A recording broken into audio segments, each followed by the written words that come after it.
Tayyib, kita mulai. Bismillahirrahmanirrahim. Assalamualaikum warahmatullahi wabarakatuh. Innal hamdalillah nahmaduhu wa nasta'inuhu wa nastaghfiruh wa na'udzu billahi min shururi anfusina wa min sayyiati a'malina. Man yahdihillahu fala mudilla lahu wa man yudlilhu fala hadiya lahu. Asyhadu an la ilaha illallah wahdahu la syarika lahu wa asyhadu anna Muhammadan 'abduhu wa rasuluhu wa la nabiyya ba'dahu. Ya ayyuhalladzina amanu taqullaha haqqa tuqatih wa la tamutunna illa wa antum muslimun. Ya ayyuhan nas اتقوا ربكم الذي خلقكم من نفس واحدة وخلق منها زوجها وبث منهما رجالا كثيرا ونساء واتقوا الله الذي تساءلون به والأرحام إن الله كان عليكم رقيبا. يا أيها الذين آمنوا اتقوا الله وقولوا قولا سديدا يصلح لكم أعمالكم ويغفر لكم ذنوبكم ومن يطع الله ورسوله فقد فاز فوزا عظيما. أما بعد فإن أصدق الحديث كتاب الله جل وعلا وأحسن الهدى هدى محمد صلى الله عليه وعلى آله وسلم وشر الأمور محدثاتها فإن كل محدثة بدعة وكل بدعة ضلالة وكل ضلالة في النار. معاشر المسلمين والمسلمة rahimani wa rahimakumullah. Alhamdulillah,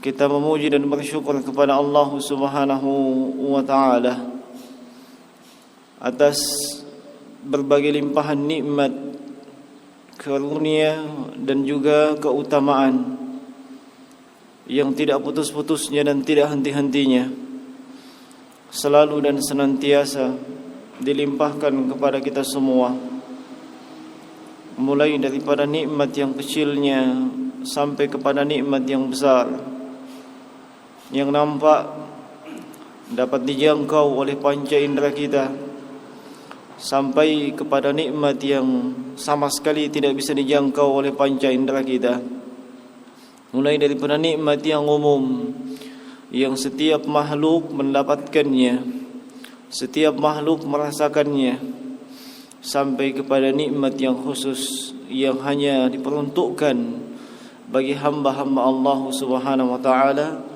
yang beriman kepadanya.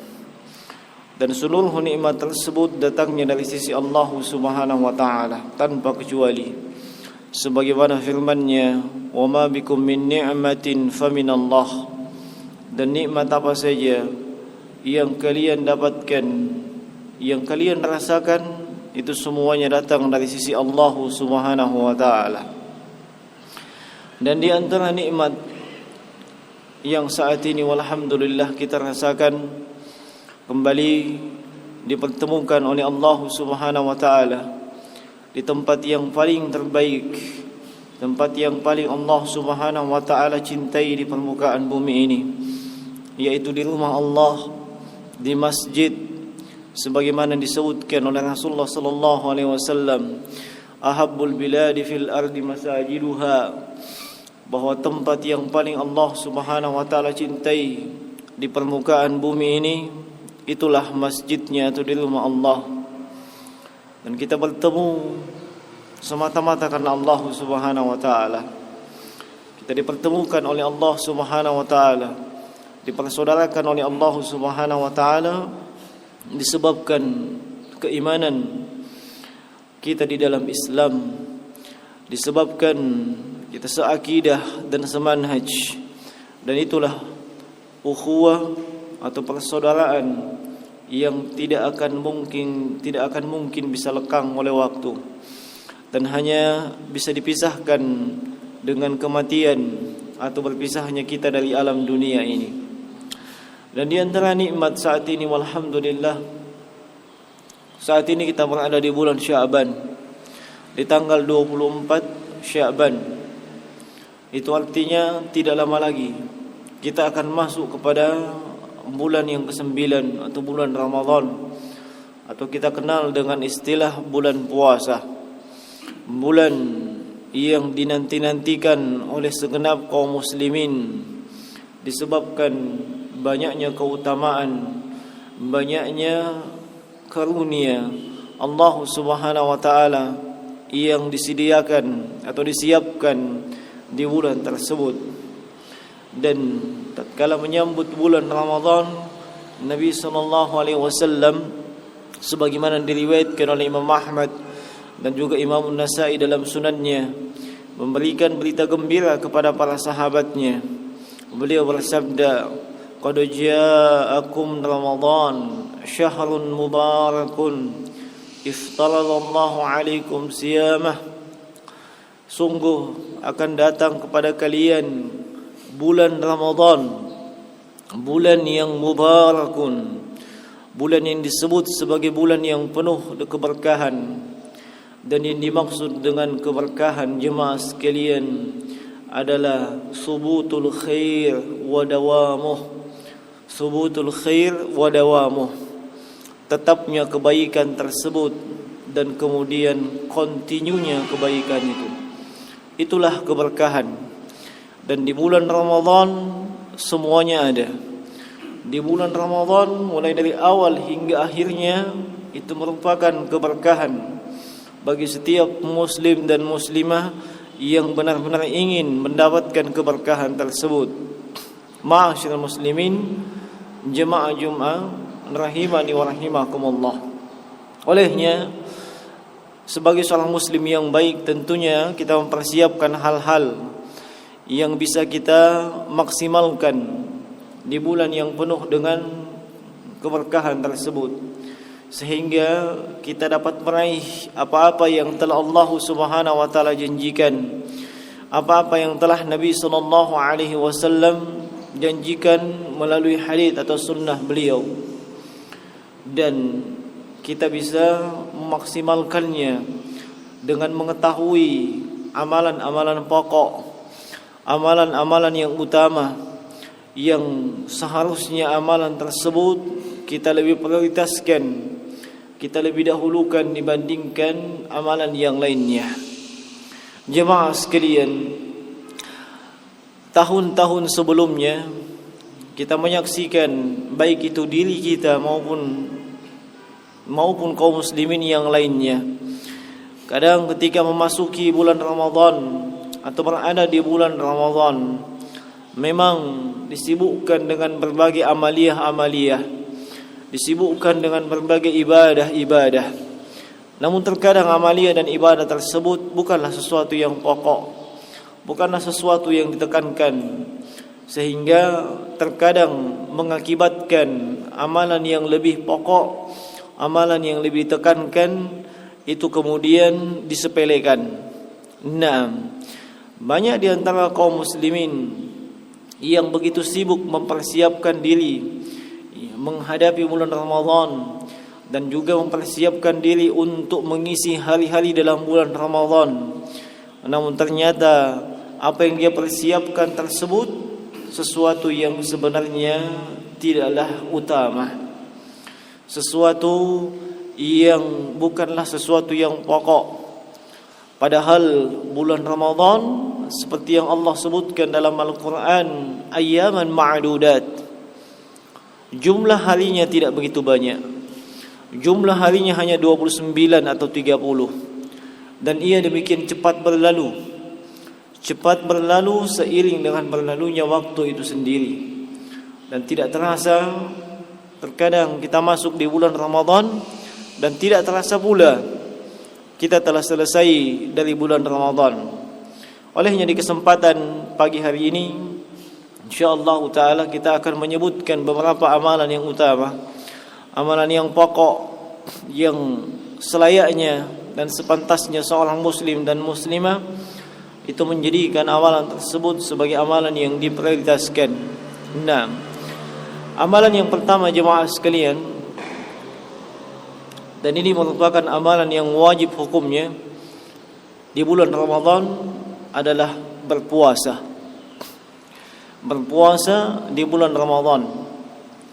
Dan ini adalah salah satu daripada rukun Islam, dan sepakat para ulama akan kewajiban berpuasa di bulan Ramadan bagi mereka yang telah memenuhi persyaratan-persyaratan. Dan kesepakatan tersebut berdasarkan Al-Quran was Sunnah. Dari Al-Quran, Allah Subhanahu wa taala berfirman dalam surah Al-Baqarah ayat 183, "Ya ayyuhalladzina amanu kutiba 'alaikumus shiyam kama kutiba 'alal ladzina min qablikum la'allakum tattaqun." Wahai kaum mukminin, telah diwajibkan atas kalian berpuasa. Yang dipanggil adalah mereka yang mengaku beriman. Yang dipanggil adalah kaum mukminin, baik laki-laki maupun wanita. Dan yang diserukan untuk dilaksanakan adalah untuk melaksanakan ibadah puasa. Kemudian diberitakan bahwasanya ibadah puasa tersebut juga diwajibkan atas umat-umat sebelum kita. Itu umum, mencakup Yahudi, Nasrani dan selainnya. Dan ini merupakan bentuk tasliyah, merupakan bentuk hiburan kepada umat ini, bahwasanya ibadah yang berat seperti puasa tidak hanya ditujukan kepada kita, tapi juga ditujukan kepada umat-umat sebelumnya. Dan kemudian Allah menerangkan dalam ayat tersebut hikmah yang paling terbesar, hikmah yang paling agung dari ibadah puasa, yaitu menjadikan dan mendidik seorang mukmin, mukminah, muslim, muslimah itu berada di atas ketakwaan yang merupakan lambang kebaikan bagi setiap muslim ataupun muslimah. Kemudian dari as-sunnah adalah hadis yang diriwayatkan oleh Imam Al-Bukhari dan Imam Muslim, di mana Rasulullah sallallahu alaihi wasallam bersabda, "Bunyal Islam ala khamsin, syahadatu an la ilaha illallah wa anna Muhammadar Rasulullah wa iqamis shalah wa tu'tiyaz zakah wa tasum Ramadan wa tahujjal bait." Bahwa Islam itu dibangun di atas 5 pondasi atau 5 tiang pokok, yaitu syahadah la ilaha illallah, mempersaksikan tiada ilah yang disembah, diibadahi kecuali Allah Subhanahu wa taala, dan mempersaksikan bahawa Rasulullah sallallahu alaihi wasallam adalah utusan Allah Subhanahu wa taala, menegakkan ibadah salat, menunaikan zakat, melaksanakan ibadah puasa di bulan Ramadan, dan menunaikan ibadah haji bagi mereka yang memiliki kemampuan. Ma'asyiral muslimin rahimani wa rahimakumullah. Disebutkan bahwasanya puasa adalah amalan yang wajib. Dan juga disebutkan bahwasanya ibadah puasa adalah amalan yang paling utama dari seluruh amalan yang ada di bulan Ramadan. Hal itu disebabkan ganjaran pahala yang disiapkan oleh Allah Subhanahu wa taala. Ganjaran pahala yang disiapkan oleh Allah Subhanahu wa taala itu melebihi ganjaran pahala yang disiapkan untuk amalan-amalan yang lainnya. Di dalam hadis yang diriwayatkan oleh Imam Al-Bukhari dan Imam Muslim, Rasulullah sallallahu alaihi wasallam bersabda, "Kullu 'amali ibnu Adam yudha'af wal hasanatu bi asyri amsalha." Semua amalan manusia itu dilipat gandakan di sisi Allah. Balasannya dilipat gandakan di sisi Allah Subhanahu wa taala. Wal hasanatu bi asyri amsalha. Dan setiap satu kebaikan itu dibalas dengan 10 kali lipat. Ila 700 dhaifin, sampai kepada 700 kali lipat. Sampai kepada 700 kali lipat. Amalan kebaikan yang kita lakukan, apapun hal tersebut. Iya. Ibadah-ibadah yang kita amalkan, baik itu yang wajibnya sampai yang sunnatnya, semuanya dilipat gandakan pahalanya oleh Allah Subhanahu wa taala. Mulai dari 10 kali lipat sampai hitungan 700 kali lipat. Nah, itu ketentuan umum.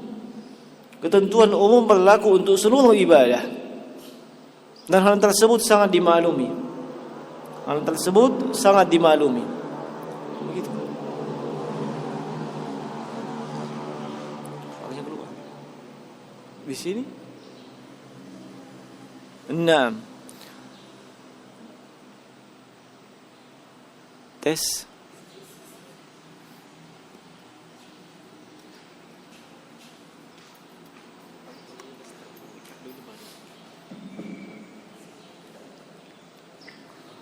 Baik.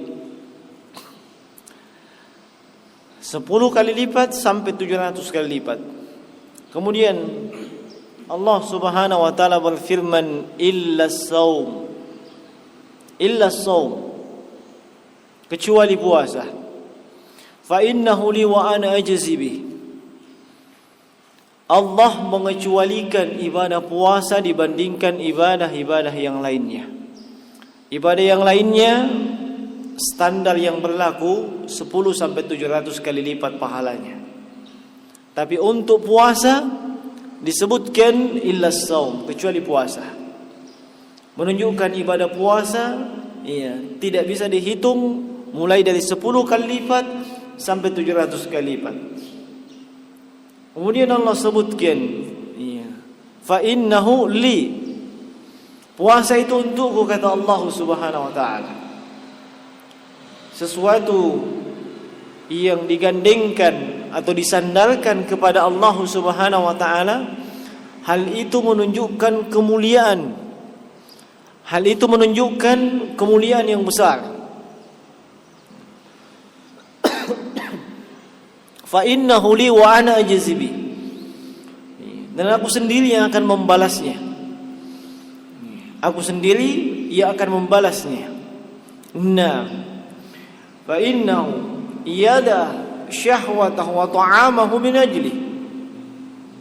Mengapa sedemikian besar pahalanya?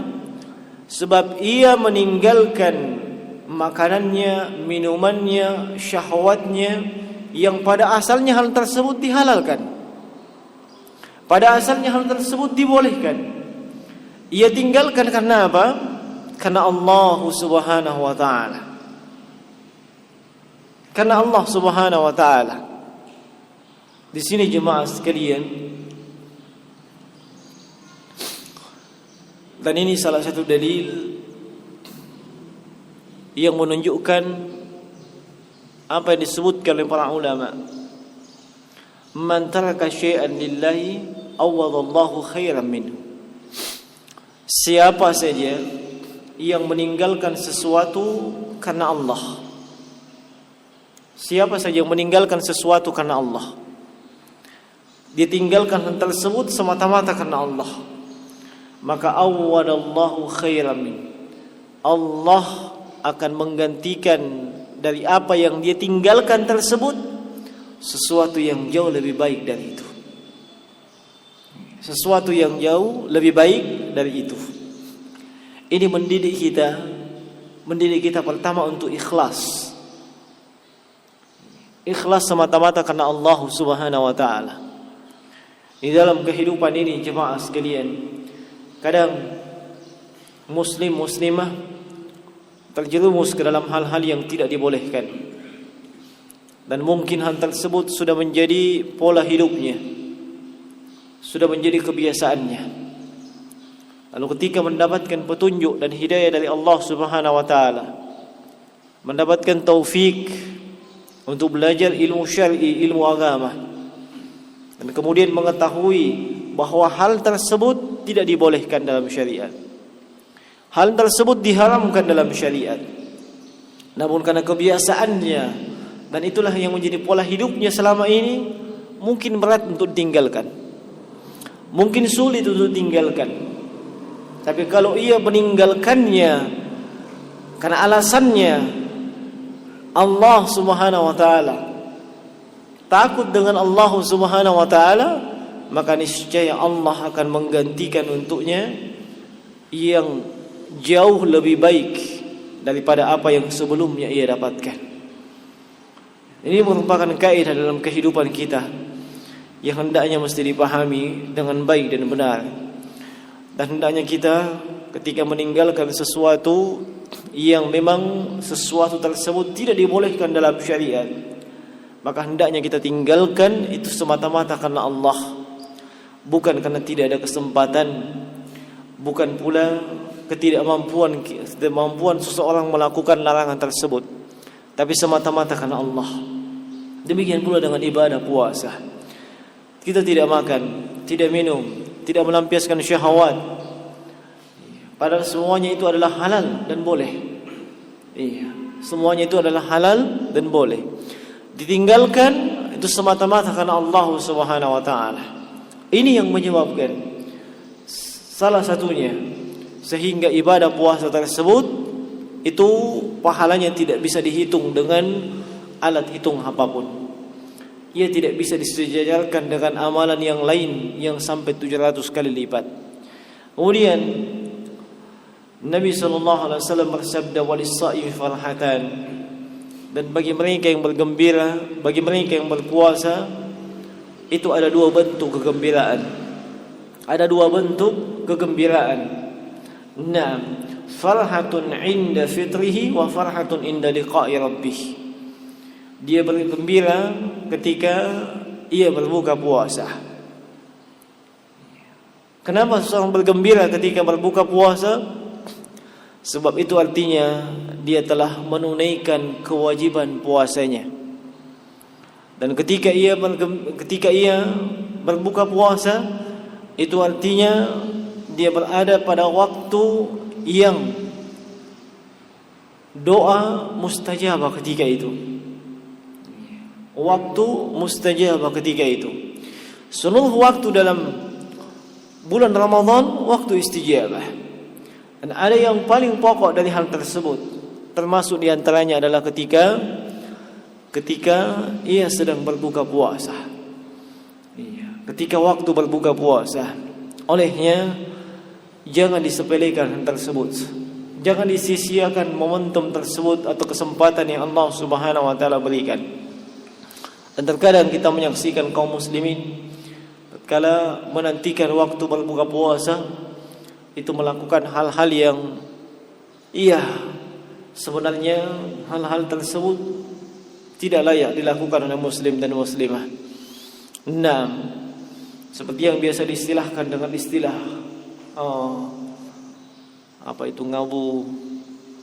ngabuburit. Iya. Saya juga tidak tahu apakah ngabuburit itu sudah masuk dalam KBBI apa tidak. Iya, Kamus Besar Bahasa Indonesia. Naam. Yang istilah itu ditujukan bagi mereka yang melakukan kegiatan-kegiatan atau hal-hal untuk menanti buka puasa, dan itu bukan kegiatan positif. Iya. Bukan kegiatan positif seperti membaca Al-Quran dan seterusnya. Tidak. Padahal itu waktu mustajabah untuk berdoa. Belum lagi ketika dia berdoa, Masya Allah, doa yang dipanjatkan adalah doa yang bersumber dari hadits yang lemah. Iya. Atau dia berdoa sebelum berbuka puasa, padahal konteks doanya setelah berbuka puasa. Di antara doa yang dibaca oleh mereka yang berbuka puasa, apa itu? Allahumma lakasumtu, ya.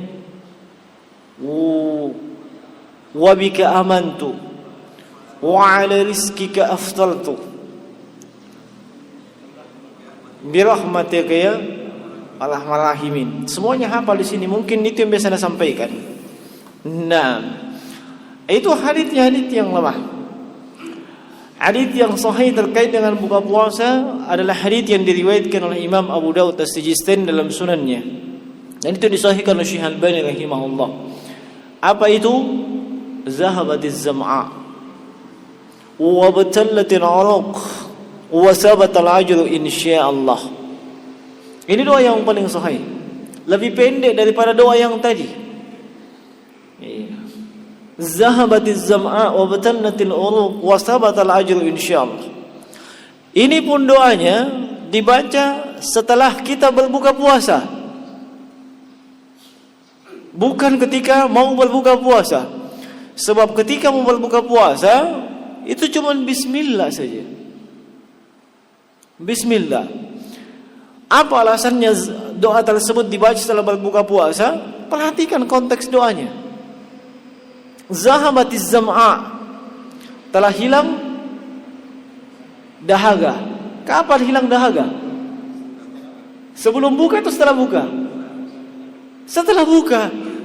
Makanya tidak layak doa tersebut dibaca sebelum buka puasa. Nah, sementara puncaknya haus ketika itu, lalu dia mengatakan zahabatiz zam'a wa batallatil uruq, urat telah basah. Basah apa? Iya. Nah, mungkin basah disebabkan air liur yang dikumpul lalu ditelan, setelah itu dikeluarkan lagi, dikumpul lagi, ditelan lagi. Itu berulang-ulang. Nah, ini momen jemaah sekalian yang hendaknya kita jangan sia-siakan. Iya. Itu salah satu bentuk kegembiraan seorang muslim ketika ia berbuka puasa. Ia berada di waktu mustajabah untuk berdoa. Nah, kemudian wa farhatun inda liqa'i rabbih, kegembiraan ketika bertemu dengan Allah Subhanahu wa taala. Iya. Kegembiraan ketika bertemu dengan Allah Subhanahu wa taala, yaitu ia mendapatkan janji dari Allah Subhanahu wa taala. Iya. Sebab bagi mereka yang berpuasa itu memiliki pintu khusus di surga. Memiliki pintu khusus di surga yang disebut dengan Bab Rayyan. Pintu Rayyan, yang pintu tersebut hanya diperuntukkan untuk siapa? Untuk mereka yang berpuasa, dan tidak diperuntukkan bagi mereka yang tidak berpuasa.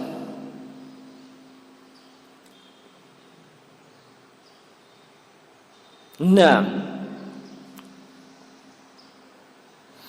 Babu Rayyan itu merupakan kegembiraan jemaah sekalian atas janji Allah Subhanahu wa taala. Kemudian selain itu di surga itu disebutkan bahwasanya di dalam surga itu ada sebuah kamar. Ada sebuah ruangan yang yura zuhuruha min butuniha wa butunuha min zuhuriha. Yang ruangan atau kamar di surga tersebut itu bagian luarnya nampak dari dalam. Bagian luarnya nampak dari dalam, dan bagian dalamnya nampak dari luar. Ini biasanya disebut dengan apa? Transparan. Nah, itu diperuntukkan bagi siapa? Nabi SAW itu ditanya tentang ruangan di surga tersebut, yang dari dalam bisa melihat keluar, yang dari luar bisa melihat ke dalam. Untuk siapa itu? Rasulullah mengatakan, hiya liman ataba al-kalam wa at'ama al-ta'am wa adama as-siyama wa shalla bil-laili wa shalla lillahi bil-laili wan nasu niyam. Surga itu yang ruangannya ada yang tembus pandang, transparan tersebut diperuntukkan bagi siapa yang ataba al-kalam, membiasakan diri dengan ucapan-ucapan yang baik.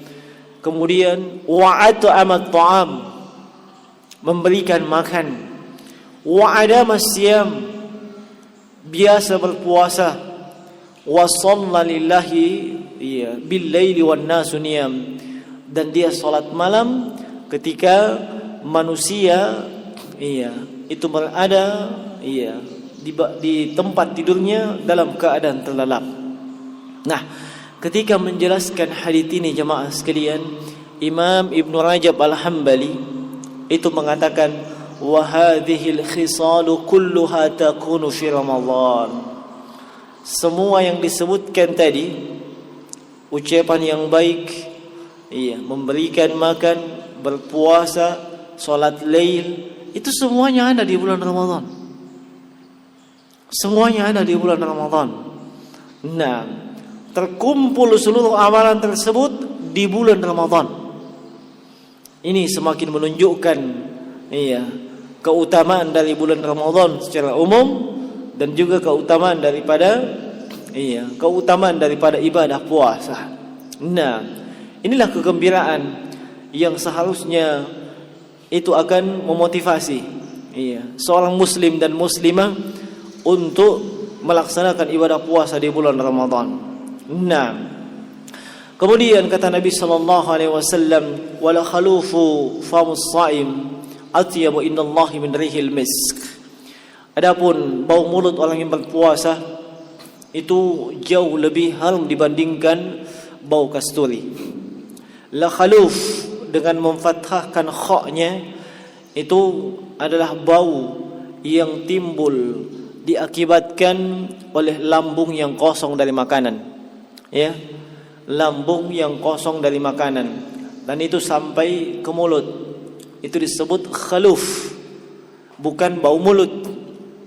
Maksudnya bukan bau yang disebabkan oleh mulut, tapi lambung yang kosong dari makanan sehingga itu naik ke atas sampai ke mulut. Dan ini bau sangat tidak disenangi. Bau yang tidak nyaman. Jangankan orang lain, yang punya bau sendiri tidak suka itu. Kan? Tapi karena itu ansya'a min ibadatillah, itu terjadi diakibatkan dia beribadah kepada Allah, maka Allah menggantikan hal tersebut dengan sesuatu yang jauh lebih baik. Itu di sisi Allah Subhanahu wa taala. Bau mulutnya orang yang berpuasa tersebut jauh lebih harum dibandingkan kasturi. Nah, hanya saja kita jangan salah paham Jangan salah paham. Sebab di tengah-tengah masyarakat itu ada pemahaman kalau puasa jangan sikat gigi. Jangan sikat gigi. Memang ada di kalangan mazhab, khususnya di mazhab Syafi'iyah, itu kalau sudah lewat jam 12 sudah lewat pertengahan hari, tidak usah gosok gigi. Nah, mungkin itu. Tapi terkadang ke pemahaman masyarakat, itu mesti diluruskan. Tetap dianjurkan untuk menggosok gigi di bulan Ramadan.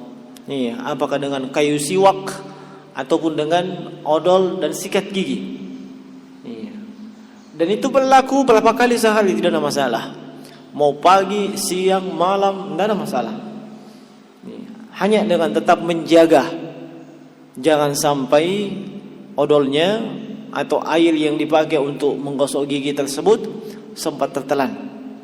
Itu dijaga. Dan yang paling dijaga, itu juga mesti ekstra hati-hati, jangan sampai sikat giginya ikut ketelan. Nah, yang jelas boleh saja seseorang menggosok giginya kapan saja, baik ketika dia mau sholat ataupun waktu yang lainnya. Nah, dengan tetap menjaga jangan sampai ada yang masuk ke tenggorokannya. Jemaah sekalian rahimani wa rahimakumullah. Dan di antara hal yang menunjukkan bahwa ibadah puasa itu adalah amalan yang utama selain sebagai sebuah kewajiban, bahwasanya ibadah adalah puasa tersebut, siapa yang melaksanakannya dengan iman dan ihtisab, itu dijanjikan dengan dengan pengampunan. Dijanjikan dengan pengampunan.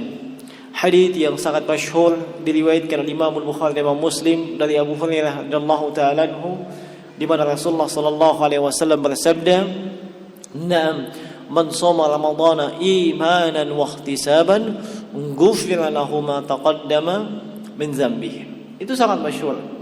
Siapa yang berpuasa di bulan Ramadan yang tendensi puasanya adalah iman, keimanannya kepada Allah, dan juga niatannya untuk meraih pahala, mendapatkan pahala di sisi Allah Subhanahu wa taala, maka selain dari pahala yang ia dapatkan, ia juga mendapatkan pengampunan dosa. Sehingga bulan Ramadan itu juga disebut dengan syahrul maghfirah, bulan pengampunan. Dan di dalam hadis yang lainnya yang juga diriwayatkan oleh Imam Bukhari dan Imam Muslim, di mana Rasulullah sallallahu alaihi wasallam bersabda, "As-salawatul khams wal jumu'atu ila al-jumu'ah wa Ramadan ila Ramadan mukaffiratun lima bainahunna idza jitunibatil kaba'ir." Salat 5 waktu yang satu dengan yang berikutnya, Jumat yang satu dengan Jumat yang berikutnya, Ramadan yang satu dengan Ramadan yang berikutnya, itu adalah merupakan penggugur dosa bagi mereka yang menjauhi dosa-dosa besar. Ini beberapa hal yang menunjukkan keutamaan ibadah puasa di bulan Ramadan, di samping banyak keutamaan yang lain. Nah, hanya saja yang perlu diperhatikan di sini jemaah sekalian terkait dengan ibadah puasa. Keutamaan yang kita sebutkan itu, keutamaan terkait dengan ibadah puasa tersebut bisa didapatkan itu hanyalah untuk mereka yang betul-betul berpuasa sesuai dengan tuntunan Al-Quran was Sunnah. Berpuasa dengan baik dan benar, bukan asal berpuasa, bukan asal berpuasa, bukan asal menahan diri dari makan, minum dan syahwat saja. Tidak. Tapi ia mengawali puasanya dengan niat yang tulus dan ikhlas.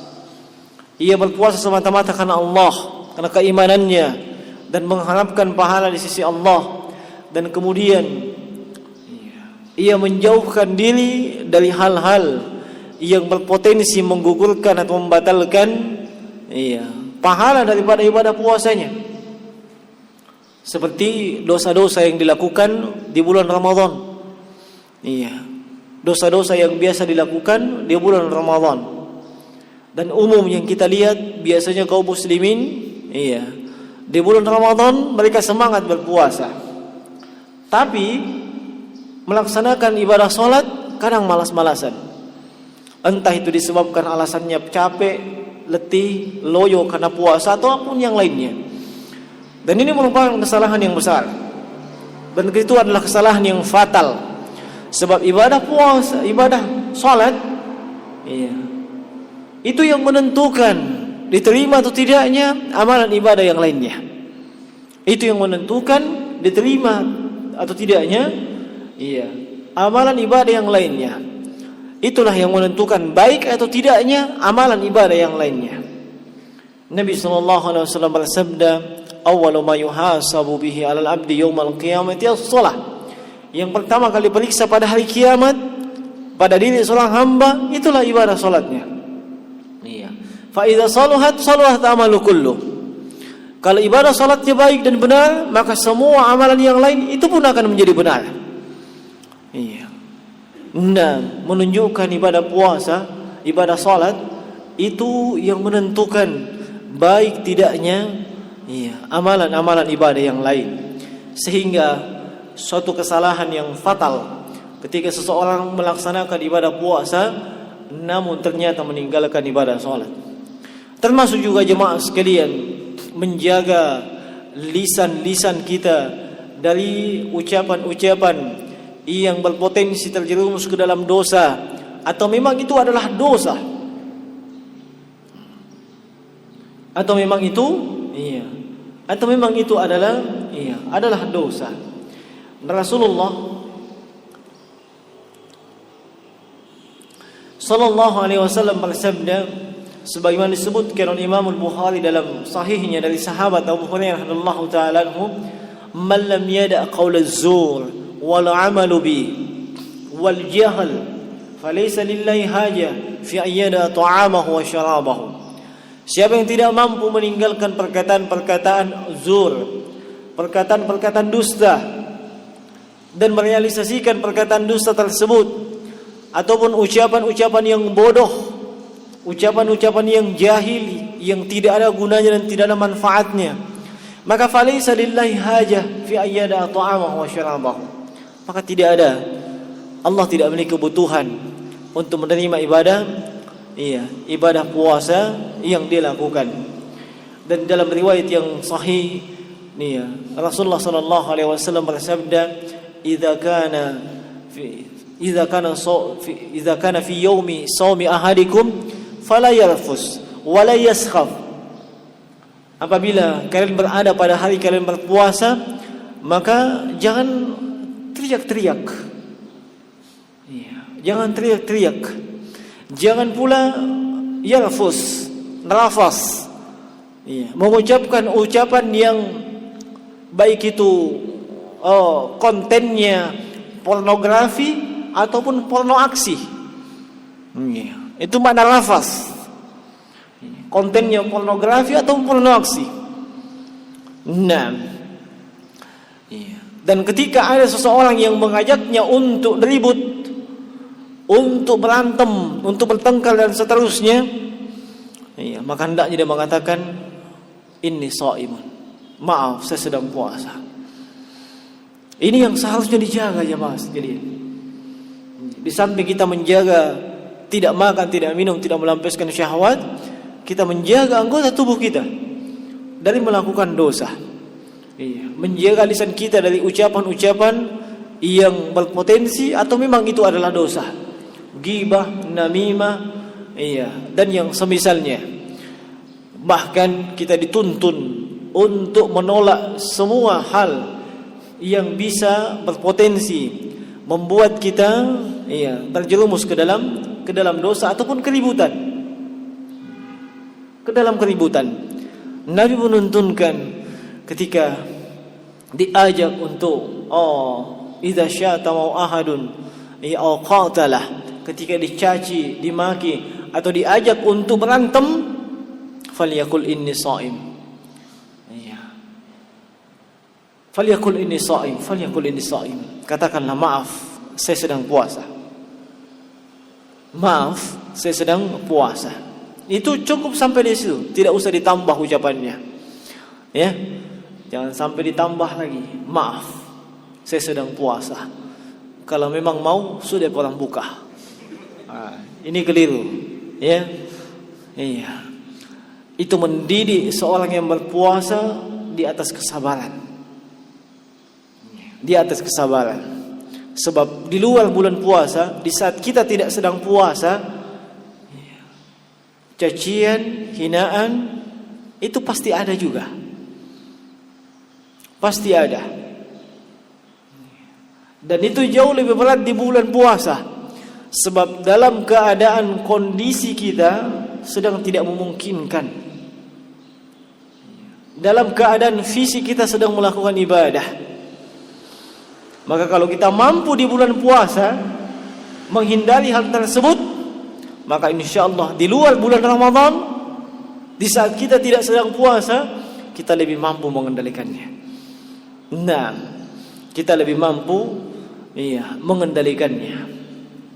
Ma'asyiral muslimin rahimani wa rahimakumullah. Sehingga keutamaan yang kita sebutkan tersebut sebelumnya itu hanya bisa didapatkan bagi mereka yang betul-betul berpuasa dengan puasa yang baik dan benar, bukan asal-asalan berpuasanya. Dan para ulama itu ketika menyebutkan hal yang terkait dengan ibadah puasa,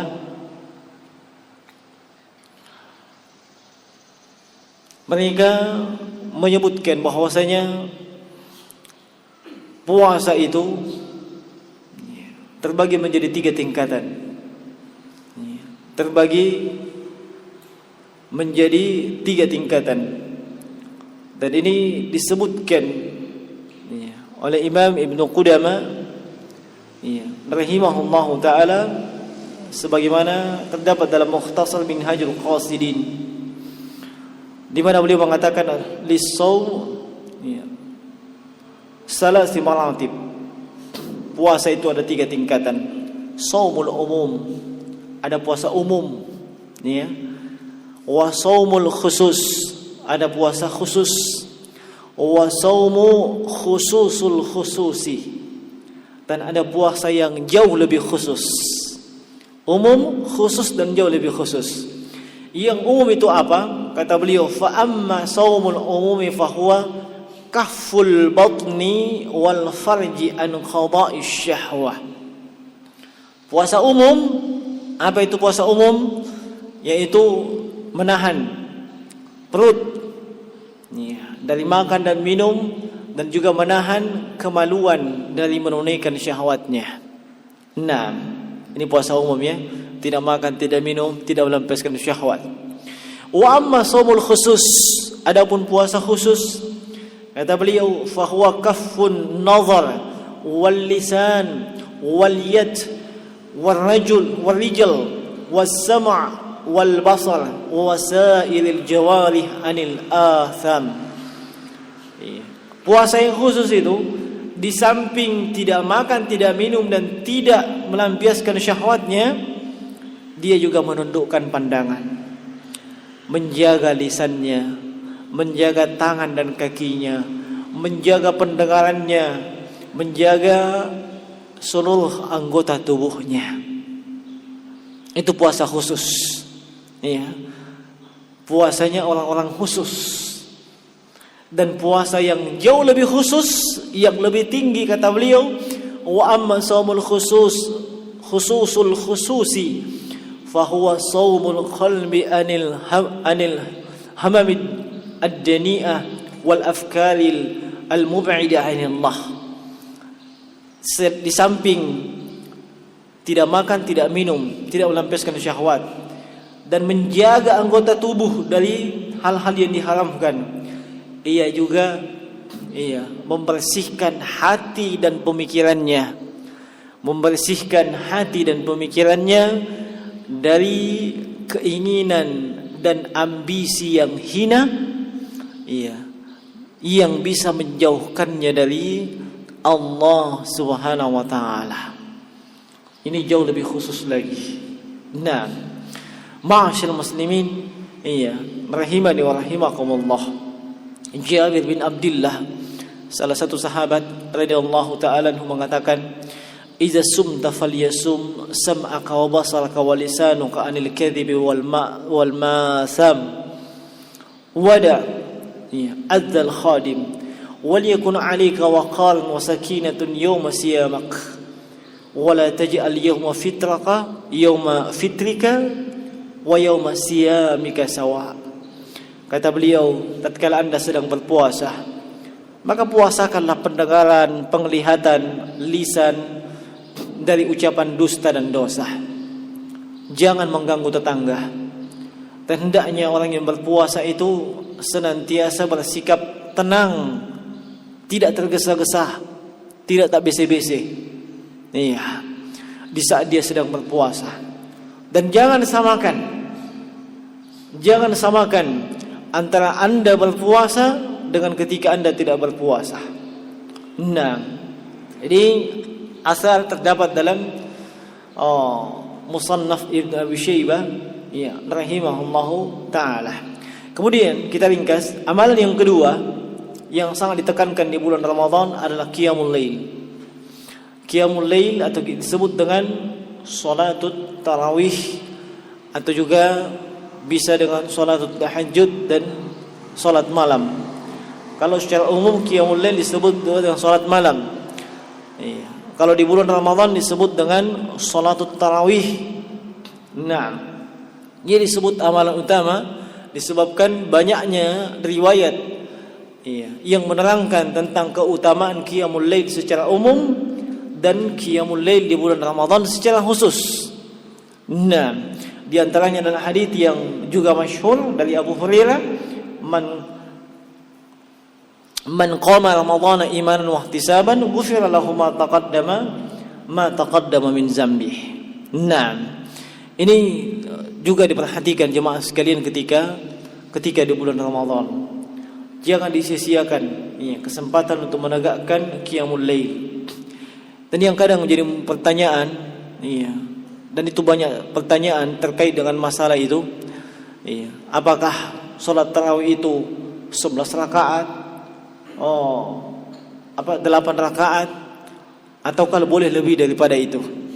Nah, dan pendapat yang saya pegang itu adalah boleh lebih daripada itu. Boleh lebih daripada 8 rakaat.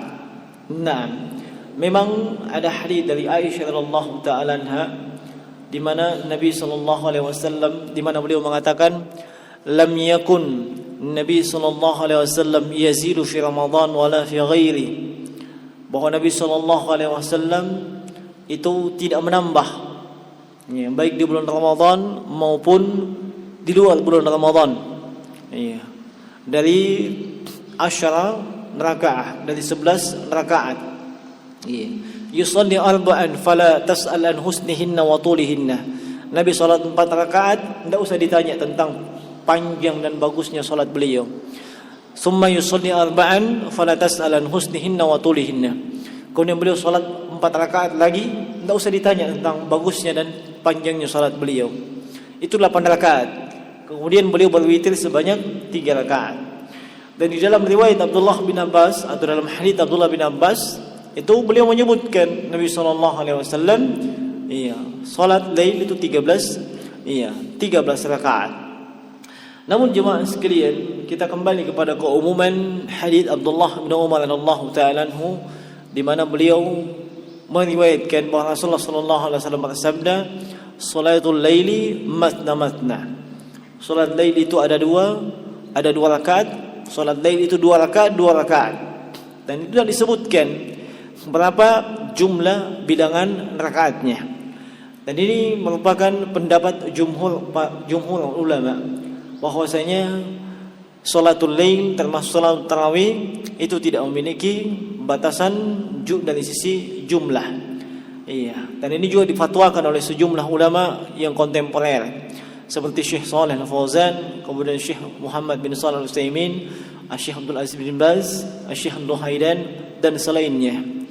Meski demikian, dimaklumi ada di antara para ulama seperti Syekh Al-Albani rahimahullahu taala hanya membatasi dengan 2 model, dengan 2 bilangan, yaitu 11 rakaat dan 13 rakaat. Hendaknya hal ini tidak dijadikan sebagai sumber perpecahan. Nah, boleh saja seseorang berpendapat sesuai dengan dalil yang ia yakini itulah yang paling benar. Hanya jangan sampai hal tersebut menjadi pemecah di tengah umat, apalagi di kalangan para salafiyun. Sebab hal itu bukanlah sesuatu yang layak untuk membuat kita berpecah. Dan bagi mereka yang mendapatkan amanah untuk memimpin jamaah suatu masjid, hendaknya memperhatikan maslahat jamaah tersebut. Kalau kemampuan jamaahnya di situ hanya 8 rakaat tambah 3 rakaat, jangan paksakan 23, 36, 62, 78, jangan. Meskipun memang dia kuatkan pendapat jumhur bahwa tidak ada batasannya. Nah, tapi lihat kondisi jemaah. Kalau memang kebiasaannya di situ jemaah hanya mampu, itu pun kadang dipaksakan sampai 11 rakaat, jangan mata'ging. Jangan jadi sumber fitnah. Nah, dan kalau jemaah di situ memang mampu sampai 23 rakaat, sampai 36 rakaat, maka laksanakan begitu. Mudah-mudahan kita doakan, mudah-mudahan bisa istiqamah sampai selesai Ramadan, 36 rakaat, 72 rakaat, atau dan seterusnya. Nah, Dan tolong diperhatikan bahwasanya amalan yang paling utama, ya kaidah pokoknya adalah amalan yang dilaksanakan dengan kontinu meskipun jumlahnya sedikit. Iya. Jadi lebih pokok, lebih utama sebenarnya kalau memang 8 rakaat tapi dia mampu istiqomah, dia mampu kontinu sampai selesai Ramadan, dibandingkan malam pertama 36, iya, malam kedua juga 36, malam berikutnya sudah mulai mundur 23, akhirnya 10 hari akhir libur. Kenapa? Capek di awal. Ini musibah. Iya, musibah. Apalagi semangat kaum muslimin di awal-awal Ramadan itu luar biasa. Iya. Tapi kenapa sampai mundur? Ada yang mundur teratur, ada yang mungkin mundur terjerembab. Kenapa? Tidak ada latihan. Tidak terbiasa dengan salat lail. Di luar Ramadan, jangankan salat lail, salat 5 waktu saja terpaksa pi. Iya. Apalagi mau salat lail, yang ada cuman naumul lail. Iya. Yang ada cuman tidur malam saja. Tiba-tiba masuk Ramadan, di awal semangat. Kenapa? Gegap gempita. Iya kan? Gegap gempita itu syiar Ramadan. Apalagi ditambah dengan adanya mercon dan apa segala macam, semangat mereka. Iya. Awal Ramadan 1, 2, 3, 4, 5.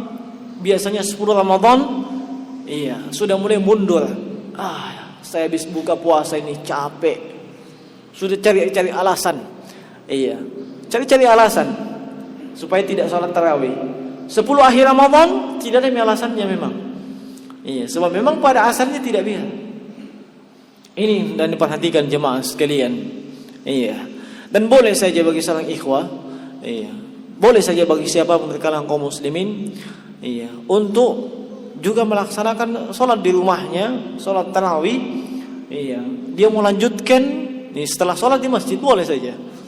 Nah, termasuk boleh saja, insyaallah, iya, ia melaksanakan sholat tarawih di masjid, kemudian, iya,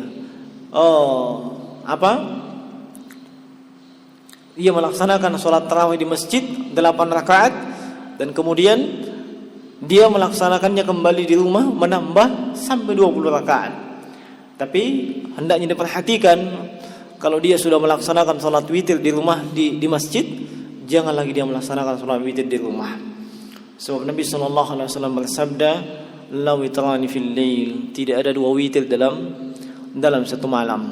Nah, tidak ada 2 witir dalam satu malam. Ini hal-hal yang hendaknya diperhatikan. Nah, kita ringkas. Yang ketiga, di antara amalan pokok yang seharusnya diperhatikan oleh kaum muslimin di bulan Ramadan ini pun termasuk amalan yang pokok di bulan Ramadan, adalah melaksanakan ibadah umrah. Melaksanakan ibadah umrah. Nah, Nabi SAW bersabda, "Umratun fi Ramadan hajjatun atau ta'dilu hajjah." Melaksanakan ibadah umrah di bulan Ramadan itu sama pahalanya atau menyerupai dengan pahala ibadah haji. Iya, melaksanakan umrah di bulan Ramadan. Nah, ini dimaklumi ya. Nah, dan haditsnya umum. Maksudnya umumnya bagaimana? Bisa umrahnya di awal Ramadan, bisa umrahnya di pertengahan Ramadan, ataupun di akhir Ramadan. Tapi kalau ditanya mana yang lebih utama, maka saya jawab yang paling utama di akhir Ramadan. Sebab di akhir Ramadan itu puncak keistimewaan Ramadan. Iya, itu 10 akhir Ramadan disitulah puncaknya keistimewaan Ramadan. Nah, hanya jangan dibagi-bagi. Ya, jangan dibagi-bagi. Malam pertama sampai 10 disebut malam rahmat. Malam 11 sampai 20 disebut dengan malam maghfirah. Dan malam 21 sampai 30 atau 29 disebut dengan Aidkum minan nar. Nah, ada memang hadis, iya, dan hadis tersebut sudah disebutkan Syekh Al-Albani dalam silsilahnya sebagai hadis yang dhaif, meski ada sejumlah ulama yang masih menjadikannya sebagai pegangan. Tapi asalnya hadis tersebut adalah hadis yang lemah dari sisi sanad. Bahkan hadis tersebut mungkar. Iya, hadis tersebut mungkar. Kenapa dikatakan mungkar? Menyelisih hadis yang jauh lebih sahih. Iya, menyelisih hadis yang jauh lebih sahih. Iya. Dan kadang mereka mengucapkan yang membagi malam-malam Ramadan ini menjadi 3 bagian. Setelah itu dia ucapkan lagi, man qama ramadhana imanan wa ihtisaban ghufira lahu ma taqaddama min zambi, man shoma ramadhana iman. Dia tidak berpikir hadis yang disebutkan bertolak belakang.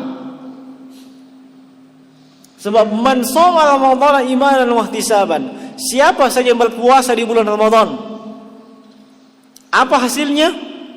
Maghfirah, pengampunan, iya kan? Mulai kapan kita puasa? Apakah mulai pertengahan?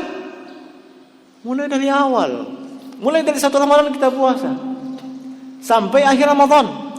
Sehingga iya, puasa itu pengampunan.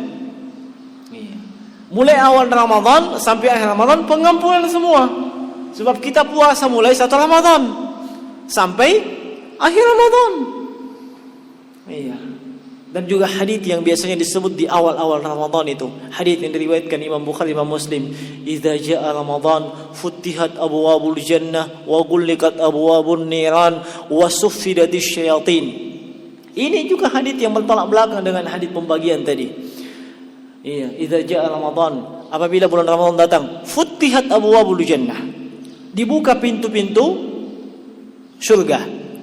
Itu pintu surga dibuka menunjukkan rahmat. Sebab seseorang tidak bisa masuk surga tanpa ada rahmat Allah Subhanahu wa taala. Itu dibuka ketika masuk Ramadan. Kapan ditutup? Selesai Ramadan. Jadi mulai malam pertama sampai akhir Ramadan itu malam rahmat. Kemudian wa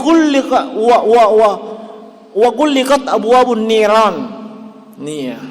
Dalam riwayat yang lain wa ghulliqat abwabun nar. Ditutup pintu-pintu neraka. Iya. Itu kan pembebasan dari neraka. Kapan? Mulai 1 Ramadan sampai akhir Ramadan. Iya. Makanya riwayat tersebut mungkar. Nah, wasuffidatis syayatin. Syaitan itu dibelenggu. Iya. Syaitan dibelenggu. Makanya alhamdulillah di bulan Ramadan syaitan tidak terlalu banyak menggoda manusia ya. Ya. Bagaimanakah? Iya, ini kata-kata waltinya tidak setuju. Iya. Naam. Mungkin sebentar bertanya, katanya syaitan dibelenggu. Tapi kenapa banyak bermaksiat di bulan Ramadan? Iya kan? Banyak maksiat di bulan Ramadan. Dan yang melakukan maksiat itu orang kafir atau orang muslim? Orang muslim. Liwak-liwaknya. Nah, justru orang muslim melakukan maksiat di bulan Ramadan. Padahal syaitan sudah dibelenggu. Kenapa demikian? Dosa dan maksiat terjadi itu, iya, bukan semata-mata syaitan saja yang punya andil. Iya. Innan nafsal ammarata bis-su'. Kalau jiwa seseorang memang sudah condong kepada maksiat dan dosa, itu syaitan tidak perlu goda dia. Iya, tinggal di remote. Kalau saya bahasakan, tidak perlu dibisik-bisik. Jam mau kau sholat jam. Kenapa? Memang itu sudah biasa tidak sholat. Iya. Masa sama-sama teman saling Tidak tahu, dibiarkan saja itu. Iya. Sudah terbiasa tidak ngaji, tidak ini, tidak itu, terbiasa melakukan dosa dan maksiat. Itu syaitan tidak perlu goda, cukup disaksikan dari jauh. Kalau perlu cuma di remote saja. Ya, ditambah-tambahi. Kenapa? Memang jiwanya memang nafsul ammarah bis-su'. Iya. Jiwanya mencondong kepada keburukan. Yang seperti ini ya, syaitan tidak terlalu pusing untuk menggodanya. Sebab sudah beda tipis 11-12 menit dengan setan. Iya, apalagi kalau memang sama-sama dengan setan toh. Iya, cara makannya juga sama syaitan, cara minumnya, cara tidurnya, semuanya tinggal mukanya manusia. Iya, makanya disebut dengan syaitanul jinni wal ins. Ada syaitan dari kalangan manusia, ada syaitan dari kalangan ins. Iya, ada syaitan dari kalangan manusia, ada syaitan dari kalangan jin. Nah, sehingga jangan semuanya mengkambing hitamkan syaitan, jangan. Iya, astagfirullah. Selama ini saya digoda syaitan, saya tinggalkan sholat. Nah, memang selama ini Anda sudah terbiasa tinggalkan sholat. Syaitan tidak perlu goda Anda. Iya. Nah, yang menggoda syaitan, ya memang yang butuh untuk digoda. Yang memang potensinya besar untuk melaksanakan penghambaan diri kepada Allah Subhanahu wa taala. Baik. Kemudian amalan yang lain jemaah sekalian, iya. Sudah berapa? Yang keempat adalah membaca Al-Quran. Bersungguh-sungguh membaca Al-Quran dengan tadabbur. Nah, Ramadan itu bulan turunkannya Al-Quran. Syahr Ramadan allazi unzila fihi Al-Quran. Ya, dimaklumi ayatnya dalam Al-Quran. Dan di bulan Ramadan Jibril datang 2 kali kepada Nabi SAW membacakan Al-Quran. Itu tidak boleh lakukan di luar Ramadan. Itu menunjukkan perhatian besar terhadap Al-Quran. Dan para ulama salaf, baik dari kalangan sahabat maupun setelahnya, itu ketika masuk bulan Ramadan, subhanallah, mereka begitu perhatian dengan Al-Quran. Utsman bin Affan radhiyallahu ta'ala anhu itu menghatamkan Al-Quran sehari sekali. Menghatamkan Al-Quran sehari sekali. Utsman bin Affan. Ya, kita mungkin cuma bisa geleng-geleng kepala. Luar biasa. Nah, itu Utsman bin Khattab bin Affan. Nah, dan sebagian yang lainnya menghatamkan setiap 3 hari. Iya. Ada yang lainnya setiap sepekan sekali. Ada yang 10 hari sekali menghatamkan Al-Quran. Iya. Dan saya belum membaca dari riwayat para salaf yang menghatamkan 1 kali dalam sebulan. Kecuali ya kita mungkin ya. Itu pun kalau memang pas khatam. Iya, apalagi targetnya 1 hari 1 juz. Targetnya 1 hari 1 juz. Nah, ini Ramadan 29, Ji. Ramadan 29. Hari ke-28 saja sudah sibuk mak merasa. Ya kan? Mencet rumah, mencet mobil, apakah dicet semua. Hari ke-28 itu. Bahkan sebelum hari itu sudah sibuk. Kenapa? Antar anak-anak pergi belanja, pergi cari baju apa. Iya. Maksimal sampai 25 hari saja itu biasanya saya lihat. Iya. Sisanya iya. Tapi itu saya tidak mau lihat pada diri seorang ikhwah, ya. Seorang yang belajar ilmu syar'i jangan seperti itu. Kalau memang tahu 25 hari terakhir, itu biasanya 10 hari terakhir itikaf. Ya. Kalau itikaf bisa itu. Iya, beda kalau istrikaf. Susah itu. Nah, iya. Cuman nanti disebutkan itu juga termasuk amalan utama. Iya. Yang jelas khatamkan Al-Quran minimal sekali dalam Ramadan lah. Kalau memang tahu bahwa di 5 akhir Ramadan itu sibuk, usahakan di 25 Ramadan selesai itu khatam. Iya, ada itu resep-resep jitunya itu ya. 1 juz itu kan 10 lembar kalau mushaf Madinah. Ya. Itu bisa dibaca pada subuh, pada ini. Tidak mesti bahwa 1 kali duduk 1 juz, tidak mesti. Iya. Nah, kalau para ulama iya seperti Imam Nawawi, iya, beliau menghatamkan Al-Quran 1 malam. Dalam 1 malam qiyamul lail. Menghatamkan Al-Quran. Itu bukan baca mushaf melalui hafalan. Iya. Nah, itu memang para ulama pendahulu kita yang kita cuma bisa manggut-manggut sama mengatakan cuk, luar biasa. Iya. Sementara kita masih biasa-biasa. Nah, baik, disebutkan seperti itu motivasi buat kita-kita ini semua. Minimal, iya, kalau bisa tiap 10 hari kita khatamkan 30 juz. Kalau bisa, ya. Hanya saya tidak yakin bagi mereka yang pekerja kantoran. Iya, tapi kadang saya lihat ada pekerja kantoran bisa. Kalau dia maksimalkan ba'da subuh, kemudian ba'da duhur, ba'da asar, ba'da maghrib, susah ba'da maghrib. Iya, susah itu. Iya, ba'da maghrib itu wah, waktunya balas dendam.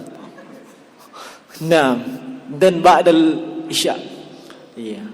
Bahkan terkadang ada orang kantoran bisa 10 hari itu. Yang justru saya heran, dia bukan pekerja kantor, bukan dia pegawai swasta, dia pengangguran kelas kakap, tidak hatam-hatam. Itu bikin heran saya. Iya. Kalau dia bilang saya sibuk di kebun, apakah mulai pagi sampai sore Anda mencangkul? Kan tidak. Iya. Ada waktu namanya waktu ngaso, waktu istirahat, baca-baca. Iya. Jangan disia-siakan jemaah sekalian di bulan Ramadan ini. Sering kita mendengarkan pahala satu huruf itu kan 10, ya? Iya. Nah, sering kita dengarkan itu. Dan itu dilipat gandakan di bulan Ramadan. Jangan disia-siakan. Nah, kemudian amalan yang lainnya tadi kita sudah sebutkan i'tikaf. Iya, i'tikaf khususnya di 10 akhir Ramadan. Iya. Ini termasuk amalan yang paling utama.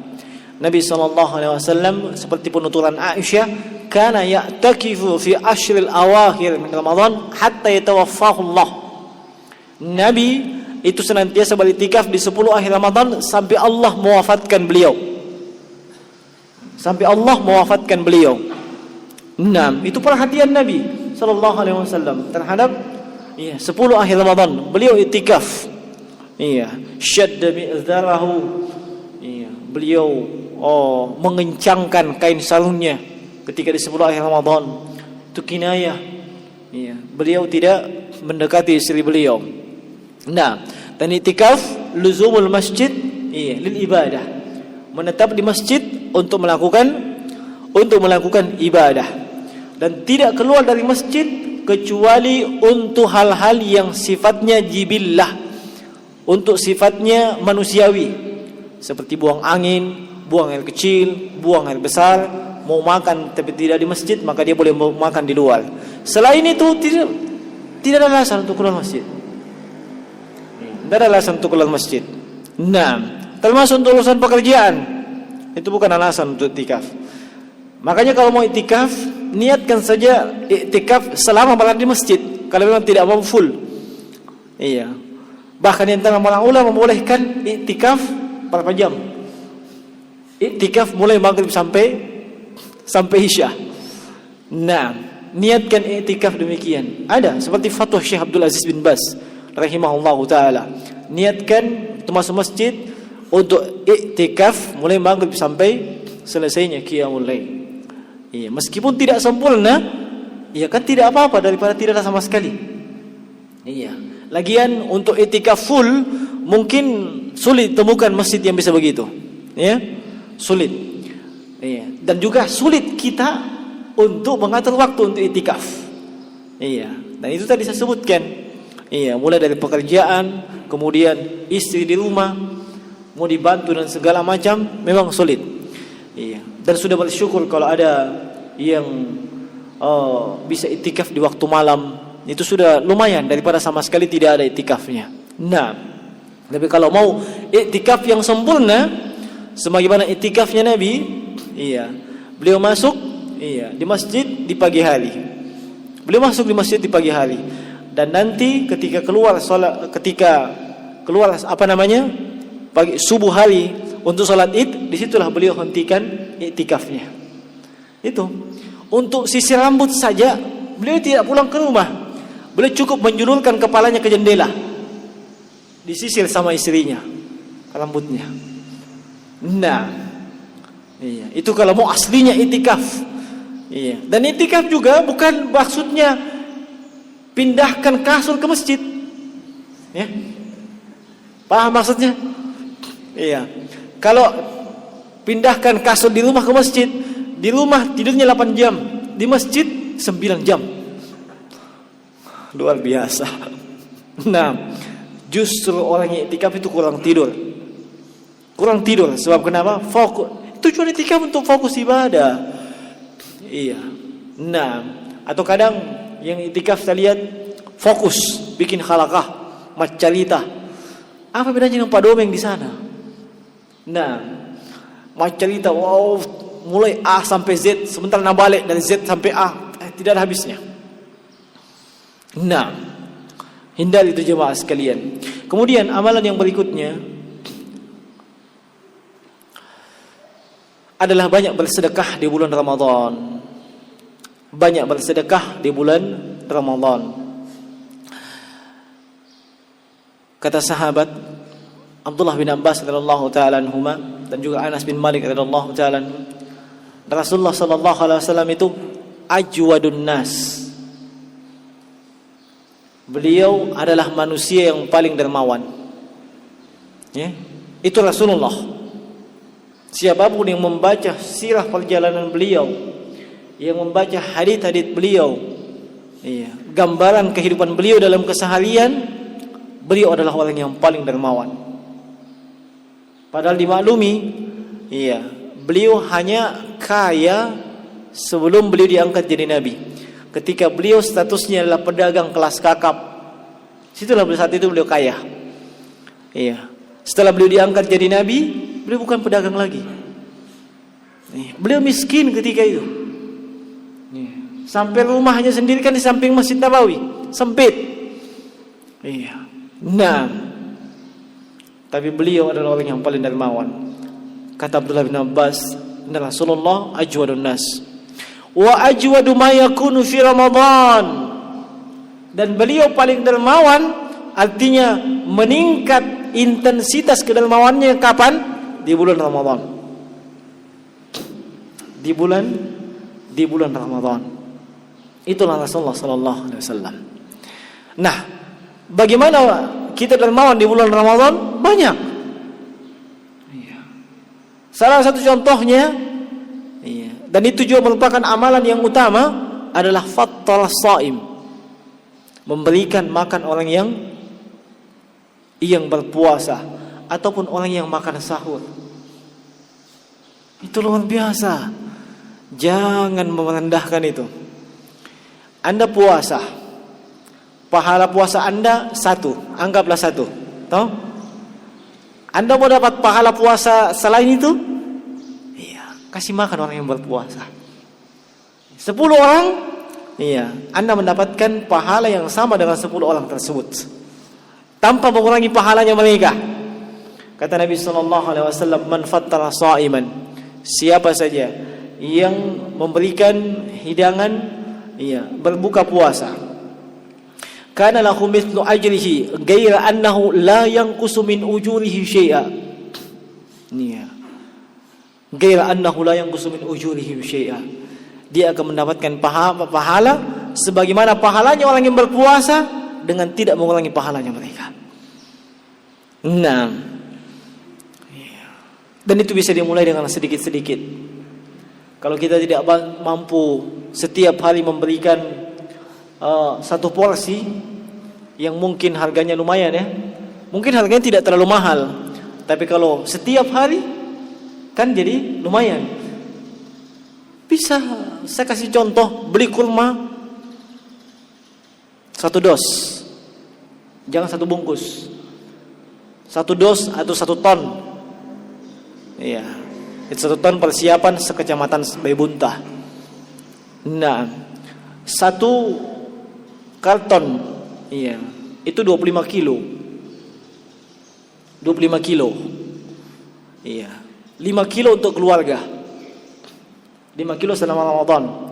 Kita pakai makan sahur dengan buka puasa.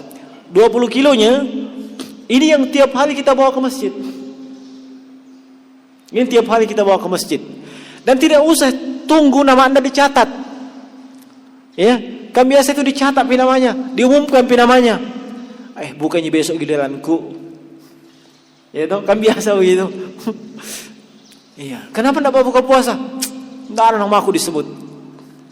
Subhanallah, menunggu. Iya, memang kadang ada kaum muslim pede kalau disebut namanya. Nyonya fulana. Tampil disebut nama suaminya di belakangnya. Apalagi dia ada di situ. Subhanallah. Apa? Ibadah itu privasi, bukan publikasi. Nah, tidak usah menunggu disebut namanya. Iya, tiap hari bawa. Kurma itu paling ringan sebenarnya. Iya, paling ringan. Dan kadang itu tidak kelihatan. Kita bawa satu bungkusan. Tuh, orang mengatakan dia mau pergi sholat maghrib sambil buka puasa. Kita bawa bungkusan, bawa sendiri. Biasanya kalau sudah dihidangkan, kita bagi-bagi. Itu luar biasa jemaah sekalian. Anda sudah mendapatkan pahala dari semua orang yang menikmati kurma Anda, plus pahala puasa Anda. Iya. Dan jangan menunggu nanti saya jadi orang kaya baru saya mau nyumbang. Iya. Nanti kalau jabatan saya sudah naik jadi kepala bidang. Iya. Atau kepala dinas. Jangan. Iya. Siapa tahu belum naik ke sana, ada yang duluan dipromosikan. Iya. Ada yang duluan dipromosikan. Anda tidak bisa jadi kepala bidang, tidak bisa kepala dinas. Kapan nyumbangnya? Kapan sedekahnya? Iya. Nabi bukan kepala bidang, bukan kepala dinas. Iya. Nabi orang miskin. Iya. Tapi beliau paling dermawan di bulan Ramadan. Paling dermawan di bulan Ramadan. Iya. Nah, itu salah satu contoh bentuknya. Atau memberikan makan sahur. Iya. Memberikan makan sahur. Itu bisa saja seperti itu. Iya. Hanya jangan sampai kita melupakan kewajiban pokok. Iya. Seorang kepala rumah tangga, kewajiban pokoknya memberikan makan kepada keluarganya dulu. Iya. Kalau kewajiban tersebut terpenuhi, barulah dia berikan kepada yang lainnya. Nah, itu bentuk sedekah di bulan Ramadan. Itu cuma contoh saja. Dan masih banyak contoh-contoh yang lain. Dan saya kira kita tahulah apa-apa yang peluang-peluang kita bisa bersedekah di bulan Ramadan. Termasuk menyumbang ke masjid. Tiap hari bawa 2.000. Iya, tidak pernah namanya diumumkan. Tidak pernah. Tapi setiap dia ke masjid 2.000. 2.000 itu continue. Ya? Sebab pecahan terkecil kalau tidak salah 2.000 ya. 1.000 juga sulit itu kalau 1.000. 1.000 itu hampir tidak bernilai. Anda buang air kecil di WC umum, tidak terima 1.000. 2.000 itu. Iya. Nah, biasanya 2.000. Tidak apa-apa 2.000 setiap hari. Setiap, subhanallah. Amalan itu paling dicintai oleh Allah kalau continue, meskipun sedikit. Iya, meskipun sedikit. Dan lihat yang mana yang paling besar maslahatnya, yang mana yang paling bermanfaat dan lama digunakan. Termasuk pakaian. Ya. Pakaian, iya, gamis dan yang semisalnya, selama dia pakai pakaian tersebut melakukan ibadah, selama itu pula Anda mendapatkan pahala yang terus mengalir. Iya, jangan sepelekan itu. Di sisi lain, itu sudah mempererat hubungan ukhuwah Islamiyah kepada saudara Anda yang Anda beri pakaian. Iya. Nah, iya. Dan itu menghilangkan kerenggangan, iya, status sosial di tengah-tengah kaum muslimin. Sudah berapa?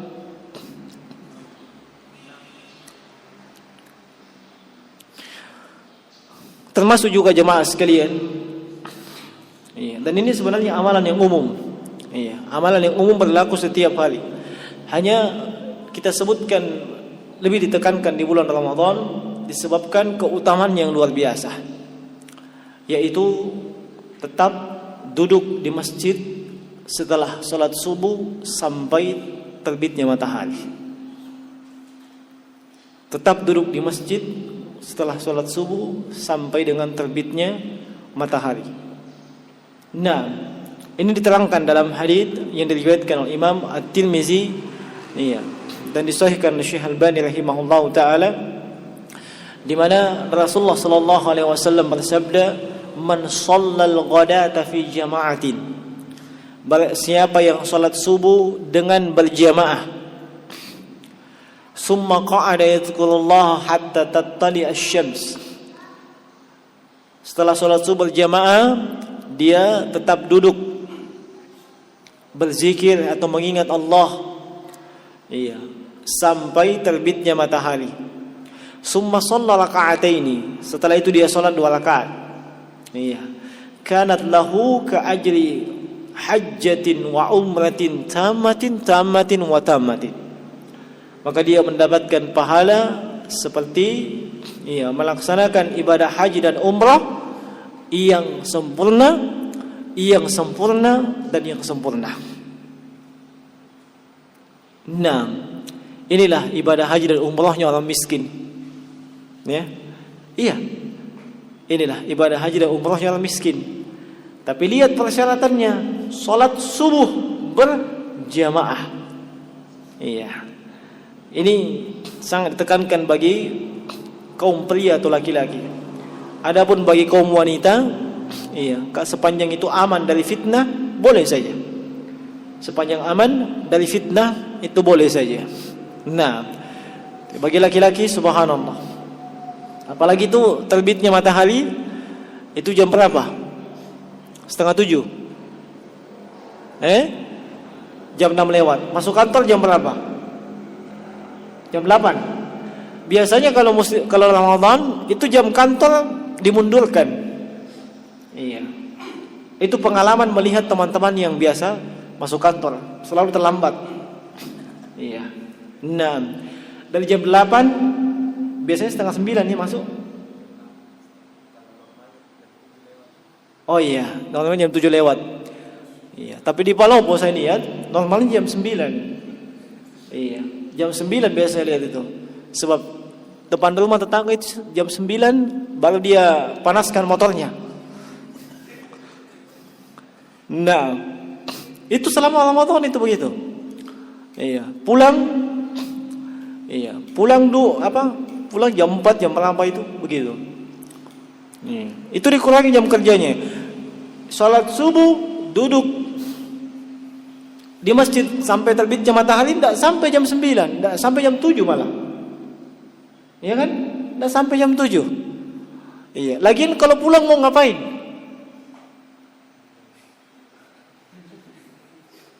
Tidur. Ya, mau di apa? Nah, ini masalah tidur ya. Iya. Itu sejumlah ulama salaf dan khalaf itu memperingatkan ya. Iya, apalagi ada hadis Nabi sallallahu alaihi wasallam, "Burikallahu fi ummati fi bukuriha." Semoga Allah memberikan keberkahan pada umatku di waktu paginya.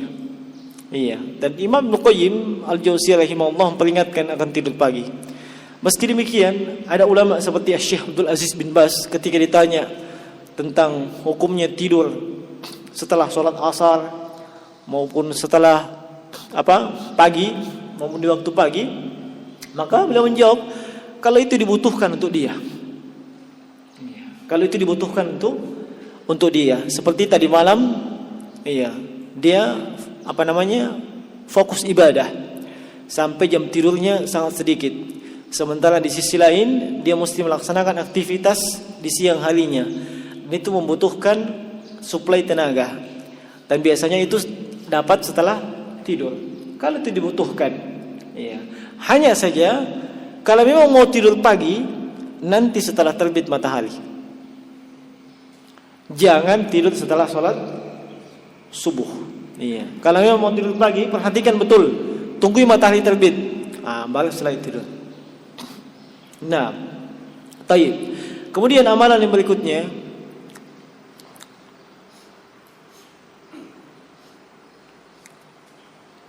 adalah menghidupkan Lailatul Qadar, menghidupkan malam Al-Qadar. Lailatul Qadar inilah salah satu keistimewaan daripada bulan Ramadan. Lailatul Qadar, itu kata Allah Subhanahu wa taala dalam firman-Nya, khairum min alfi syahr. Malam itu lebih baik dibandingkan dengan 1000 bulan. Kurang lebih 63 tahunan. Maksudnya, ibadah apapun yang dilakukan di malam tersebut itu nilainya jauh lebih baik dibandingkan itu dilakukan di 63 tahun yang tidak ada Lailatul Qadarnya. Itu merupakan ghanimah yang luar biasa. Dan Lailatul Qadar itu di 10 akhir Ramadan. 10 akhir Ramadan. Dan yang paling berpeluang jatuhnya Lailatul Qadar di malam-malam yang ganjil. Dan yang lebih besar peluangnya adalah di 7 akhir Ramadan yang ganjil. Ini kalau kita memadukan hadits-hadits yang terkait dengan Lailatul Qadar. Ini yang mungkin dipahami oleh sebagian ikhwah, sampai kadang mereka itikaf nanti malam-malam ganjil. Mau itikaf, kenapa? Malam ganjil. Malam ganjil versi siapa? Versi Muhammadiyah atau versi pemerintah? Sebab kadang berbeda ya. Berbeda. Tahun ini saja itu pihak Muhammadiyah sudah menetapkan tanggal 27 Mei jatuhnya setelah Ramadan. Dan terkait dengan masalah itu, kita menghimbau kepada ikhwah untuk menetapkan Ramadan ikut dengan pemerintah. Ikut dengan pemerintah. Itulah yang lebih mencocoki tuntunan sunnah. Apalagi yang menetapkan awal Ramadan sebelum waktunya, itu tentunya memakai ilmu hisab. Dan ilmu hisab, itu tidak dianjurkan, bahkan tidak boleh digunakan untuk menentukan awal-awal Ramadan ataupun Syawal, sebagaimana yang dituntunkan oleh Nabi sallallahu alaihi wasallam. Kemudian amalan yang terakhir, memperbanyak doa, zikir dan istighfar. Tadi kita sudah sebutkan Ramadan itu waktu mustajabah. Mungkin ada di antara doa-doa kita yang butuh untuk dijabah. Maka perhatikanlah, banyak berdoalah di bulan Ramadan tersebut. Terutama waktu yang paling ditekankan, seperti yang disebutkan tadi, saat berbuka di sepertiga dan di sepertiga malam yang terakhir, dan juga di saat sahur. Di saat sahur. Ini subhanallah waktu-waktu mustajabah untuk kita berdoa. Jangan dilalaikan tersebut. Dan kita sebutkan zikir, sebab kapan seseorang lalai dari zikir, maka dia akan tersibukkan dengan hal-hal yang negatif. Apakah pikiran negatif atau perbuatan yang negatif. Tapi kalau dia mendawamkan lisannya dengan zikir, membasahi lisannya dengan zikir, insyaallah dia akan tersibukkan dengan hal-hal yang jauh lebih bermanfaat. Ini secara ringkas hal-hal yang terkait dengan amalan-amalan utama di bulan Ramadan.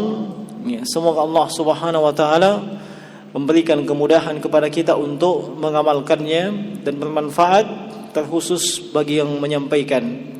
Dan semoga Allah Subhanahu wa taala menyampaikan kita di bulan Ramadan, memberikan taufik kepada kita untuk melakukan amaliyah yang utama, di samping juga amaliyah yang lainnya. Ini yang dapat kita sampaikan. Mohon maaf atas segala kekurangan. Yang benar datang dari sisi Allah Subhanahu wa taala. Subhanakallah bihamdik, asyhadu an la ilaha illa anta, astaghfiruka wa atubu ilaik. Assalamualaikum warahmatullahi wabarakatuh.